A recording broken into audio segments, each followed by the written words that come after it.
សម្ដេចវិបុលសេនាភក្តីសៃឈុំអនុញ្ញាតឲ្យឯកឧត្តមឯកអគ្គរដ្ឋទូតថៃប្រចាំនៅកម្ពុជាចូលជួបសម្ដែងការគួរសម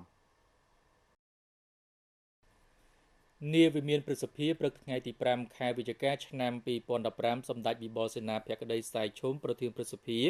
នៃព្រះរាជាណាចក្រកម្ពុជាបានអនុញ្ញាតឲ្យអាដាមណាត់ថវុឌ្ឍផូធីសារ៉ូឯកអគ្គរដ្ឋទូតវិសាមញ្ញនិងពេញសមត្ថភាពនៃព្រះរាជាណាចក្រថៃប្រចាំព្រះរាជាណាចក្រកម្ពុជាចូលជួបសម្ដែងការគួរសមនិងពិភាក្សាការងារសម្ដេចវិបុលសេនាភក្តីសៃឈុំមានប្រសាសន៍ថ្លែងអំណរគុណចំពោះរាជរដ្ឋាភិបាលថៃ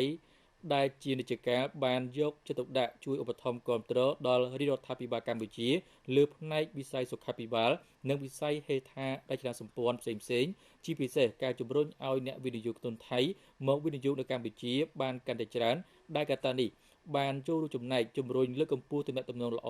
រវាងប្រជាជននិងរដ្ឋាភិបាលនៃប្រទេសយើងទាំងពីរកាន់តែល្អប្រសើរក៏ដូចជាការលើកកម្ពស់ទំនាក់ទំនងនិងកិច្ចសហប្រតិបត្តិការល្អលើវិស័យសេដ្ឋកិច្ចនិងពាណិជ្ជកម្មរវាងប្រទេសទាំងពីរផងដែរសម្ដេចប្រធានប្រសិទ្ធិក៏បានថ្លែងអំណរគុណផងដែរចំពោះរាជរដ្ឋាភិបាលថៃដែលកន្លងមកនិងបច្ចុប្បន្នបានជួយដល់កម្ពុជាលើការងារបណ្ដុះបណ្ដាលធនធានមនុស្សសម្រាប់មន្ត្រីរាជការនៅតាមស្ថាប័ននានាជាពិសេសមន្ត្រីនៃអគ្គលេខាធិការដ្ឋានប្រសិទ្ធិបានទៅទស្សនកិច្ចសិក្សានិងដកស្រង់បទពិសោធន៍នៅរាជាណាចក្រថៃផងដែរ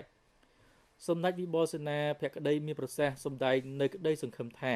តាមរយៈបេសកកម្មការទូតរបស់អាដាមណាត់ថវុឌ្ឍផូធីសារ៉ូ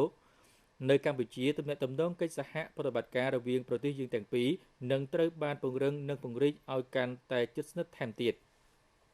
អាដាមណាត់ថវុឌ្ឍផូធីសារ៉ូបានរាយការណ៍ជួបសម្ដេចវិបុលសេនាភក្តីប្រធានប្រសិទ្ធិ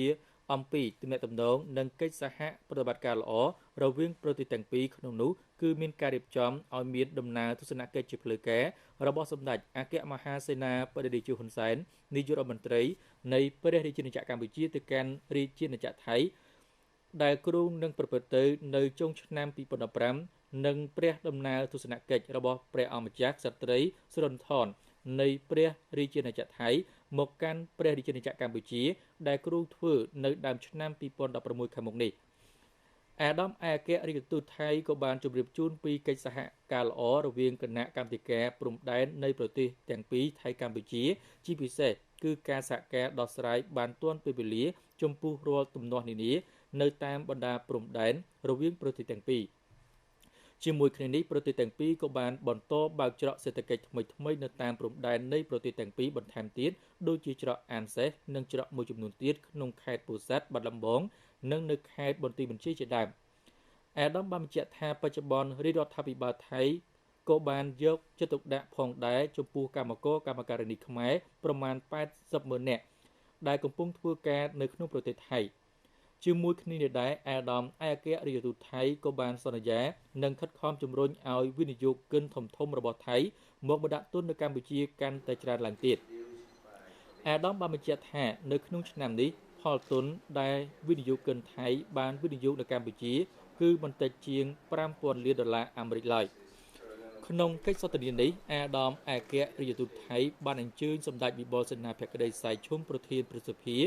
ទៅបំពេញទស្សនកិច្ចផ្លូវការនៅប្រទេសថៃផងដែរជាការឆ្លើយតបសម្ដេចប្រធានប្រសិទ្ធិបានទទួលយកសំណើនៃការអញ្ជើញនេះ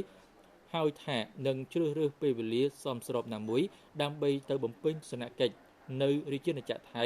តាមការអញ្ជើញខាងលើនេះ